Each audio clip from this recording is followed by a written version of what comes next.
এটা পাকিস্তান বা বাংলাদেশ নয়, এটা ভারতবর্ষের পশ্চিমবঙ্গের কলকাতা শহর সংলগ্ন মহেশতলার রবীন্দ্রনগর এলাকা। মহেশতলার 7 নম্বর ওয়ার্ডে রবীন্দ্রনগরে শিব মন্দিরকে কেন্দ্র করে দুধেল গাইরা শুরু করে তাণ্ডব। হিন্দুদের প্রতিবাদ করার ফলে হিন্দুরা যখন প্রশাসনের কাছে অভিযোগ জানায়, তখন প্রশাসনের লোকরাও বাদ যায় না। পুলিশের সামনে কিভাবে তুলসী মঞ্চকে ভাঙার প্রচেষ্টা করা হয়, এবং যখন তারা ব্যর্থ হয়, তারা তাবড়তোড় পাথর চালায় শিব মন্দিরের উপরে। একাধিক হিন্দুরা আঘাত পায়, তাদের মাথা ভাঙে এবং অনেকেই এখনো আহত রয়েছে। প্রশাসনেরও কিছু লোক আহত। কেন আহত? কারণ প্রশাসন সম্পূর্ণ নিষ্ক্রিয়।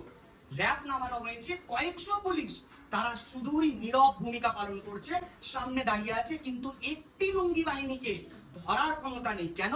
কারণ নির্দেশ এসেছে নবান্ন থেকে, কোনো লুঙ্গি বাহিনীকে দুধেল গাইকে ধরা যাবে না। এটাই হলো ডায়মন্ড হারবার মডেল। এখনো কি আপনারা ঘুমাবেন? আজকে শিব মন্দিরের উপরে আঘাত হচ্ছে, তুলসী মঞ্চ ভেঙে দেওয়া হচ্ছে। এই রাজ্যে হিন্দু হওয়া নিজেকে হিন্দু বলা পাপ হয়ে গেছে।